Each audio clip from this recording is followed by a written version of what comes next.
Okay, we are here at Painted Tree Boutique to do some reconnaissance. Definitely paid attention to, we paid attention to where the HVAC was, and I decided on one of them that I really like, and that, the vendor mix seems like a good mix. They seem like they take good care of things. The building's nice, it's shoppable. I'm really excited about it. Hi, I'm Amy. Welcome back to the Wallflower vlog. If you missed my first video, I am on a journey to start an in-person, very small retail shop in Oklahoma City, Oklahoma, while I am currently unemployed. So my goal is to get this shop up and running as quickly as possible so that once I'm back at work in a traditional job, I can kind of have this on the side as a side hustle. So I'm doing a lot of work up front really fast so that I can get this up and running so that it can hopefully, fingers crossed, be a really good side hustle for me as I continue in my career. So if you haven't watched my first video and you're really lost right now, or you don't have any idea who I am, go ahead and watch my previous video and that will explain some of that. But in this video, I want to take you along with me as well as me and my husband to find a location. That was my first goal. Now, I explained the consignment booth concept that I am looking for in my previous video, but what I'm looking for is a vendor booth that is within a reasonable price range, in a location that I like, in a location that works well for me, and has complementary businesses around me. Now, I haven't fully decided on what product I want yet. I haven't decided on a business name, I haven't decided on a logo, I haven't decided on any of that stuff. The very first step is finding a location and making sure there's booth space available at a price that I can afford reasonably, or think that I can reasonably pay for with my product. So, because if I don't have a place to put my product, then there's absolutely no point in starting something. So the very first step is finding a place to put my product, and then that will determine everything else. So once that is in place, or once I'm kind of have the ball rolling on that, I can figure out some of the other stuff. Again, I'm trying to do this in a really quick amount of time. So the first thing I'm going to do is find a physical location that I can sign a lease on so that I can start this process. The other thing that looking for a location first is going to help me with is going to help me actually decide what product to bring in. I have a lot of interests. There's a lot of things I find interesting and fun, but I need to narrow that down for my physical shop. One thing that I'm going to talk about in future videos, I'm going to make a video specifically about how I chose items for my shop to sell, like products to sell. And there's a whole strategy that I've created, and I'm going to share that with you in a future video. Because this is more about location, that's what I'm going to talk about in this one. But basically, one of the things that's going to help me is knowing what other people are selling, right? Because I don't want to sell the same, I don't want to be bringing in the same product that somebody else is already selling. That doesn't help me, definitely doesn't help them, just makes things confusing. I want to have a unique product. Now, not totally possible when you're ordering wholesale, obviously, unless you have exclusivity within your geographical area. There's going to be other people that may have the same product, but not necessarily in the same retail location. And so that's kind of what I'm on the lookout for, as I'm also looking for a place to rent. I'm going to be checking out Painted Tree Boutiques. There's 2 locations in my area. I'm also going to be checking out a couple of local options that I'm actually not going to name on here. But they're similar business model where they have vendor booths available, or maybe not, for lease. And I'm going to check all those out and let you guys know what the best option ended up being. Okay, we are here at Painted Tree Boutique to do some reconnaissance, is the word, I think. My husband's here too. Say hi. Hello. Okay, so we're still talking about it and researching at this stage. Brian's concerns are largely financial, which he has many solid points. Most obvious of which is I am currently unemployed. I am job hunting, but and doing some grocery delivery and stuff, but that's kind of a big factor when you're thinking about investing a decent amount of money into something that you don't know if it's going to work in the first place. So there's that. Our goal for today is to go in, take a second look at the booths that are available at this location. It's a Saturday afternoon, so theoretically it should be busy. So we want to kind of gauge traffic. We want to kind of gauge which direction people go when they walk in, which booths are kind of hovering around, maybe which booths are just walking right by. And it's not going to be like particularly scientific or anything or very comprehensive because we're just here for a few minutes, but just to get a kind of a better feel for the vibe, so that we can have all the data possible going into a decision. Is that what we're doing? Mm-hmm. Kind of seeing, traffic patterns and stuff like that. I have the map on my phone, so it's very hard to find, and I will, if I remember to in this video, link for you the interactive map page because it is impossible to find on their website. I literally had to put in really specific Google search terms into Google, and Google found the page for me because it's not in their navigation anywhere or in their vendor portals. So I've put that link in the description, probably. Are you excited? Mm-hmm. He's very not excited. So excited. Yeah. It seems from what I was looking at that most of the locations have slightly different rental pricing for booths. So please take this as just a generalization, because depending on how much it costs Painted Tree to, I'm assuming, lease buildings, I know that those prices vary quite a bit we're watching people walk out of Painted Tree with bags. That's what's distracting me right now. Depending on how much their lease of the building costs, which is obviously going to vary by city, that likely affects the cost of the booth. Here we are in northern Oklahoma City. We're in Edmond, which is a very affluential suburb of Oklahoma City, and it's $350 a month for a 7x10 booth. Which is the middle of the ground. Which is kind of middle. They have like bookshelves, but I didn't like where those were located. And then they also have like the four ways in the middle. And they didn't have any of those available. So that's what we're looking at. And then the booths would go up to like $700 or $800 depending on their location. But we are not in the market for that at all. So that's what we're looking at. That's the goal. And I'll let you know when we decide. Okay, so we just walked through first thoughts, honest things. What do you think? I mean, there was nothing else in there that you wanted to do, so. Yeah. But you kind of see what I mean about like different levels of merchandising and like. Mm-hmm. Yeah, some of them were really hodgepodge, so you aren't quite sure. Which they might do that on purpose so that way you come in to see what they have. Yeah.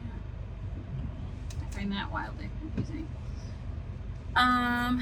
Definitely paid attention to, like, we paid attention to where the HVAC was and how that impacted like the feel of the booth, or like if I wanted to walk away because the sound was annoying. There's definitely an area that's like a no man's land of like no booths. And then there's an area of bookshelves on the back side that like nobody's gonna find. Unless they're looking for your booth or they're really, really bored.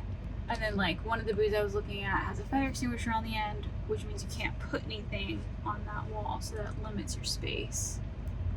And when people walk in, they kind of start walking down the aisle. See, in this store it's aisle C. Which is where the entrance and the fountain is, and all the available booths are on the other side of the store, which I don't think is like, as long as I'm not in this no man's land, it's probably okay, like towards the front of G and not under the HVAC. I don't know. What did you think about, like, it wasn't as busy as like... It wasn't as busy as I potentially thought, but there were people consistently in line though. Yeah. Like there were people. But it's also a big store. Yeah. I'm so interested to see like how the busyness of this location compares to more on a Saturday. But maybe that's a next week thing. Well, I thought you want to make a decision by this weekend. If you have to make a decision by this weekend, we would Right, have to I go now. do, because I have to. The state of Oklahoma, their business licensing takes 5 to 10 days. So I have to have a name figured out. Do you want to like get a sweet treat? I already have you. Oh, did you hear him? Say it louder. Oh, I said, do you want to get a sweet treat? He said, I already have you. Just off the cuff. Just has those in his back pocket. half an hour. Oh. Oh, because it's like straight south instead. Okay. Sorry, can I drag you to more? Alright, that's cool. The thing with more is that they don't have any booths available right now. So there's that. We're off. We'll check back in. Okay, so we are lucky enough to be within 30 minutes of a couple of Painted Tree locations. So we checked out, I'd already checked out the one in Moore, Oklahoma, but I wanted to see what it looked like on a Saturday compared to Edmond. First thoughts. Definitely seemed busier. Yeah, it did seem busier. Sorry, I'm putting my sunglasses on because I got a wicked headache. Busier, and like there's something about the lighting in there that's just more alive and fresh. I think because the grid is up higher, like the ceiling, and there's a lot more lighting in this space. I think it's a newer location. Yeah, but the problem is there's no availability at that one, and I have yet to figure out where to find a wait list for it. But yeah. Welcome to another episode of Amy Starting a Small Shop. So, long story short, we've decided not to go with Painted Tree for a number of reasons. A few of those reasons are I am concerned about theft in such a big store with so few people kind of watching over things. It's a 12-month lease, so it's a very long time if things go poorly. And the location, we have 2 Painted Tree locations near us, and the one that I wanted doesn't have any booths available, and the one north of us, I just didn't, I don't know, it didn't feel right. So anyway, no shade to the businesses that are there or any of that, or Painted Tree just didn't seem like a fit. So we are lucky enough to, around here in Oklahoma City, to have 3 businesses that operate on the same business model that have booth options available for vendors. I checked out all 3 in person, and I decided on one of them that I really like, and that, you know, the vendor mix seems like a good mix. They seem like they take good care of things. The building's nice, it's shoppable. I'm really excited about it. So I haven't confirmed a booth yet, but that is in the works, and I'm so excited for this coming up. One of the couple of the reasons I like them was their booth. Now they're probably gonna have a little bit less traffic than say Painted Tree, but their booth rent was lower accordingly per month. No security deposit required, and a 6-month lease, which is really great. So for like roughly the same size booths. So I'm on my way to go check them out in person, and just the 2 booths that they have available. I've already been there in person, but I want to check out the specific booths that are available to see which one I want. But it's gonna be around $200 a month, I think. So you know, that's still significant, but I think for what I'm trying to do is gonna be the right fit. I'm about to head into Home Depot to get paint chips because I'm on my way to go check out the vendor booth spots, and while I'm there, I'm going to check out paint colors and see kind of what I like in that space with that lighting. That's really important when you're choosing paint. Right now I'm leaning towards a very, very soft pink or a very, very soft butter yellow. Very excited about both of those options, but I want to kind of visualize them in the space and see. But either way, it's going to be like really cheerful and happy, but I don't want to go with a really bright color because I don't want to overwhelm my product. I want my product to be the thing popping out at people, not the color of the wall behind the product. So that's what we're going for. So I will show you the paint chips that I chose. Something that I've heard a lot, that I've noticed with Painted Tree, is that the vendors that talk about being in Painted Tree or seem to have a really good experience are the vendors up at the front that have like 4 booths, and they're right up at the front, so they're near the registers, which reduces shrink. They have a large booths that are beautifully merchandised. They bring in a lot of merchandise, and a lot of those vendors that are up at the front this is their business model. They have multiple locations and painted trees across the country. So obviously those vendors are having a different experience. Those like VIP vendors are having a different experience than the vendors in the smaller booths towards the back, which is where I would be budget wise and availability wise.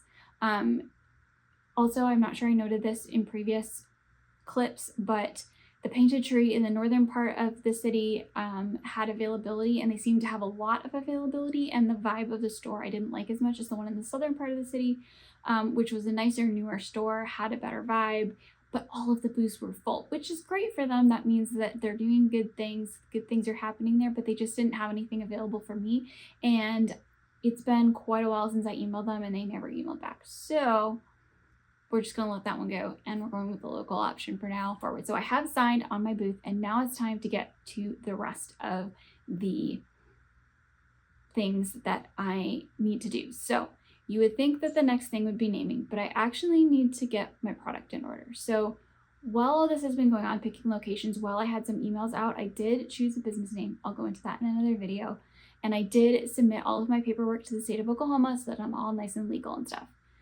But the next thing I need to do is order product, because that product is not like ordering from Amazon. So I'm using Faire to order all my product. This is kind of a sneaky peek of the next video, but I'm ordering everything through Faire. It's just such a much easier way to connect with smaller vendors. I'm really excited to source from small businesses. Again, next video, but I need to place those orders so that product can be coming in, and then I can be fine-tuning my logo and my booth and my displays while those shipments are in progress. So really trying to streamline this whole process and make it as quick as possible so that I can get this shop open. My goal is before the 4th of July.